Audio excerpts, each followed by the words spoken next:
Bagaimana agar kita dapat memuji Tuhan tanpa batas? Saya catat begini, memuji Tuhan dengan disiplin yang menuntut inisiatif kita tanpa peduli emosi kita. Jadi kalau kita ingin memuji Tuhan tanpa batas, memuji Tuhan dengan disiplin. Katakan disiplin Bapak Ibu Saudara. Segala sesuatu kita mesti disiplin. Kerja mesti disiplin, sekolah mesti disiplin, apapun kita mesti disiplin. Doa pun memuji Tuhan kita mesti disiplin. Ada jam-jam tertentu kita harus memuji Tuhan, tetapi setiap 24 jam kita harus memuji nama Tuhan. Inisiatif sendiri. Tuhan gak pernah paksakan kita untuk memuji Tuhan. Tuhan gak paksakan untuk umatnya untuk memuji Tuhan, tetapi ada inisiatif kita tanpa peduli emosi kita. Yang kedua, saya lanjut, memuji Tuhan dengan penuh gairah, baik ketika kita senang melakukannya ataupun tidak. Tuhan menciptakan emosi kita dan memuji adalah cara yang paling agung untuk melepaskan emosi kita. Jadi begini Bapak Saudara, memuji Tuhan itu tidak peduli dengan perasaan emosi kita. Kalau kita senang, kita memuji. Kalau tidak senang, kita nggak memuji Tuhan. Nah, hari-hari ini orang-orang percaya emosinya, perasaannya sedang bercampur aduk dengan keadaan saat sekarang ini. Karena banyak kali perasaan yang tidak senang. Karena melihat kondisi hari-hari ini, saudara, banyak kali sudah banyak saya dengar orang-orang yang sudah di PHK, banyak sekali orang-orang yang sudah mengalami kesusahan hari-hari ini. Sudah banyak barang-barang yang dijual, sudah banyak barang-barang yang sudah dia jual kemana-mana untuk menghidupi keluarganya. Jadi perasaan emosi kita jangan sampai merubah perasaan kita untuk memuji Tuhan. Jadi pujian kepada Tuhan tidak tergantung perasaan emosi kita. Tuhan menciptakan emosi untuk kita menggabungkan Tuhan. Hari ini perasaan senang atau tidak senang, engkau tetap harus memuji Tuhan. Amin. Hari ini kalau saudara beribadah, saya percaya suasana hati saudara pasti senang. Amin. Ada yang tidak senang pada saat pagi hari ini beribadah kepada Tuhan, saya percaya semua dalam keadaan senang, karena kita tahu kita membutuhkan Tuhan hari-hari ini. Saya lanjut, saat yang baik memuji Tuhan adalah sekarang.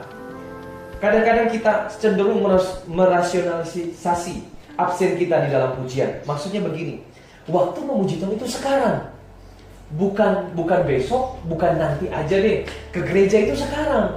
Jangan nanti sudah sakit-sakit, jangan nanti sudah mengalami banyak hal baru kita datang kepada Tuhan. Jadi Bapak Ibu Saudara, memuji Tuhan itu sekarang. Katakan sekarang. Kadang orang absen begini, Bapak Ibu Saudara, gini.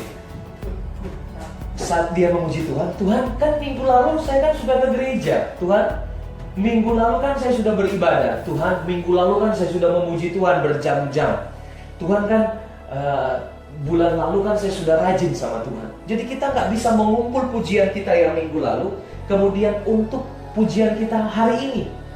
Jadi pujian itu tidak cukup kita lakukan minggu lalu, kita lakukan berjam-jam, kita lakukan hampir 5 jam. Mungkin ada seorang hamba Tuhan yang terkenal, dia membuat sebuah tata di rumahnya, kemudian dia khususkan itu tata buat Tuhan. Jadi disitulah dia berjam-jam berdoa dengan Tuhan, dia memuji nama Tuhan. Jadi ada tempat khusus untuk dia berdoa dengan Tuhan.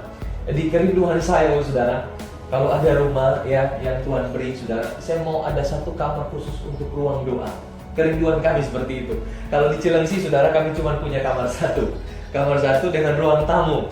Jadi memang sih kita bisa berdoa, tapi kerinduan yaitu punya tempat khusus buat Tuhan. Artinya bukan kita memberhalakan tempat itu, tetapi satu tempat di mana kita hanya dengan Tuhan. Ada mesbah keluarga, tapi ada satu saat kita memuji Tuhan, kita sendiri. Jadi memuji Tuhan itu sekarang. Amin. Bukan besok, bukan nanti. Kalau mau gereja itu sekarang. Kalau mau ibadah itu sekarang. Kalau menyembah Tuhan itu sekarang. Karena orang kalau dia sudah punya masalah, baru dia sungguh-sungguh memuji dan menyembah Tuhan. Kalau sekarang-sekarang masih santai gitu. Makanya berkali-kali saya katakan, memuji Tuhan itu sekarang, karena untuk mempersiapkan kita. Kadang firman Tuhan itu bukan sekarang saudara sedang alami masalah, tetapi firman Tuhan yang saudara dengar sedang mempersiapkan saudara untuk masalah yang di masa yang akan datang. Jadi Bapak Saudara, memuji Tuhan itu sekarang, jangan tunda-tunda. Jadi saya catat begini, Alkitab tidak pernah mengizinkan kita untuk memuji dalam sehari yang nilainya sama dengan seminggu.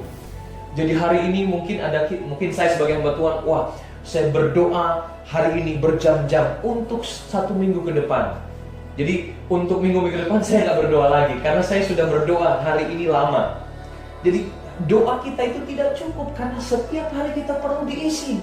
Kita perlu diisi dengan hadirat Tuhan, kita perlu diisi dengan Roh Kudus. Karena kita bisa menyimpang, Bapak Ibu Saudara. Hati pikiran kita bisa menyimpang sewaktu-waktu. Maka kita perlu memuji Dia supaya kita yang berubah, bukan Tuhan yang berubah. Amin. Yesus mah gak pernah berubah, dahulu, sekarang, bahkan sampai selamanya.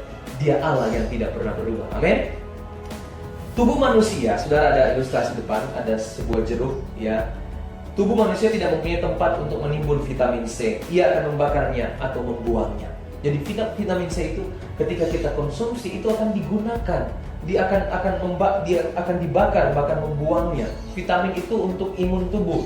Vitamin C di jeruk untuk imun tubuh. Vitamin C di cabai itu untuk sariawan. Jadi fungsinya berbeda-beda. Tetapi hari itu kita minum atau kita makan akan berfungsi pada waktu itu juga. Jadi kalau kita memuji Tuhan sekarang, fungsinya itu sekarang. Amin.